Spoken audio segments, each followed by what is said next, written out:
Hey, what's up, everybody? It's Alfred Jr. from the Metropolitan Report podcast. Once again, the Metropolitan Report podcast is the podcast that talks about any and everything New York Mets, and I am back with another Metropolitan Report short. As everybody knows, opening day was originally scheduled for today. Opening day, of course, due to forecasted rain that didn't happen, has been moved to tomorrow, which is Friday, 1 p.m. start time. So the start time's the same, just the day has been moved back one day. New York Mets play the Miami Marlins. It's going to be electric. I'm going to be there live and in person to bring you all the latest scoop from Citi Field, all the noise, all the news, all the excitement, and of course, some tidbits from the game itself. However, one thing to note, there is a major development going on in the New York Mets organization. Omar Narvaez, free agent acquisition, who played for the Brewers last season at catcher, has a left calf strain, and he's going to be out 8 to 9 weeks. So the Mets are down one catcher. Of course, Tomas Nido cannot be the only catcher in Flushing. So the Mets have called up Francisco Alvarez. He has traveled to New York already. He's in Flushing right now, and he will be at Citi Field tomorrow. Whether he starts or not remains to be seen. Obviously, it's one day before the game, so the lineups are not out yet. But Francisco Alvarez will be on the Mets active roster tomorrow. My only thing is, I don't like this move whatsoever. Francisco Alvarez, great bat in the minors, tore up the minors last year and the year before. However, the biggest knock on Alvarez has been his defense. Is he really ready to start a major league game? Granted, if he does play tomorrow, he'll be catching Tyler McGill. The one thing you don't want to do is put Tomas Nido and Alvarez in the lineup together, because I'm pretty sure some people are thinking, oh, well, we can DH Alvarez and leave Nido a catcher. No, you can't, because God forbid Nido gets hurt at some point during the game. Now you have no backup catcher. As great as Luis Guillorme is, the only position in the infield he cannot play is catcher. Tommy Pham is an outfielder, and Tim LeCastro is an outfielder. You're going to need a backup catcher defensively. And then we can't just rely on his bat by itself. As I've said on the Metropolitan Report before, Alvarez is going to be a big league catcher. He's going to have to be able to call games. That's a huge responsibility. He's not there yet. The scouting report on Alvarez has always mentioned that his defense needs improvement.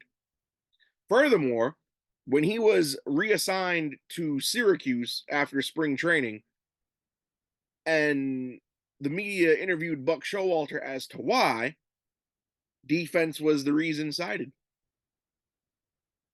You really going to bring up a catcher who can't block the plate?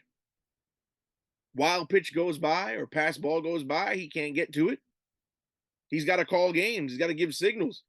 It's just not there yet. Now, granted, he's very young, so it'll come with time, but the time should not be now. The Mets are in a win now season, or win now mode. If we weren't, we wouldn't have gotten Justin Verlander in the offseason. We wouldn't have brought Kodai Senga from Japan. We wouldn't have added David Robertson to strengthen the bullpen before Edwin Diaz went down. You do not bring up guys to the majors who are not major league ready. Now, I know what some of you will say, oh, well, he played for us 12 at bats last season at the big league level. Yeah, everybody gets a cup of coffee towards the end of the season. We were already guaranteed a playoff spot. Granted, we were still fighting for the division, but we were guaranteed a playoff spot. Might as well give them a cup of coffee. Beatty and Vientos got a cup of coffee too. So what's your point? Also, remember when we had our opening day roster special a couple weeks back on the report?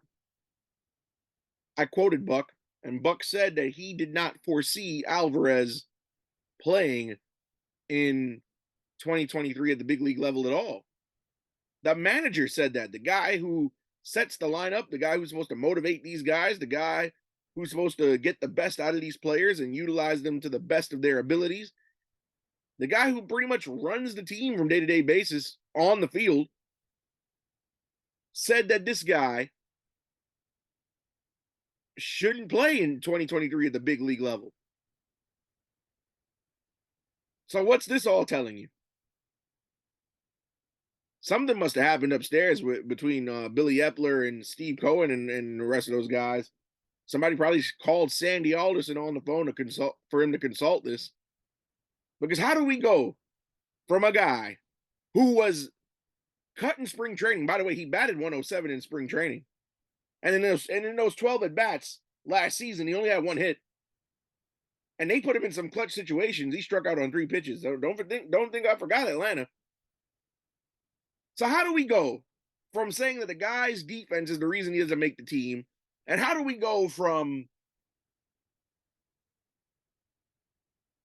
the guy will probably not play for us in 2023 to here we are, Francisco, welcome back to Queens? Somebody tell me, because I'm waiting. It's not like we don't have any other major league experienced catchers in Syracuse. We have Michael Perez. Michael Perez is not Johnny Bench or the second coming of Thurman Munson or Mike Piazza, but Michael Perez is a big league veteran of 5 seasons.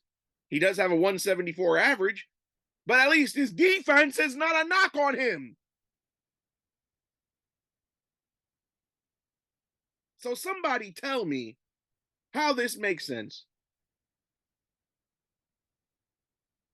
This is the equivalent to a parent telling a child, "Oh no, we're not going to do this. No, this is not good for you.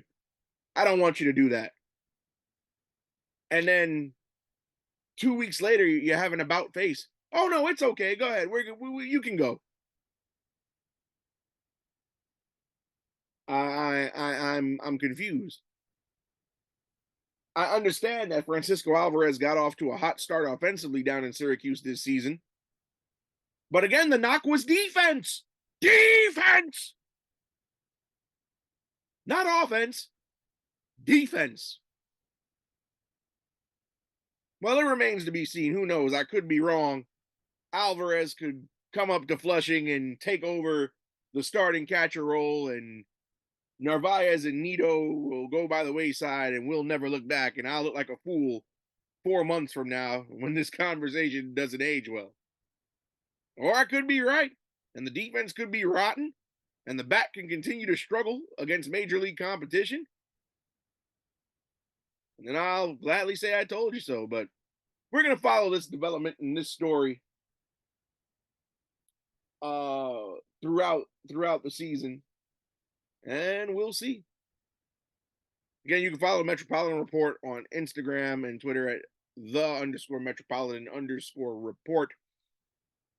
You can follow the Grid Network, which we are a proud member of, at the Grid, GRYD_network on Instagram and Twitter. And I'm going to be very excited to be in Flushing tomorrow. Hopefully we get to see Alvarez play. I want him to succeed. Didn't say I didn't want him to succeed. I want Alvarez to succeed. But again, the mixed signals from the organization is worrisome. And we'll see what happens. But I've said everything else that there is to say. The only thing left to say is I'll see you on the next Metropolitan Report, and let's go Mets.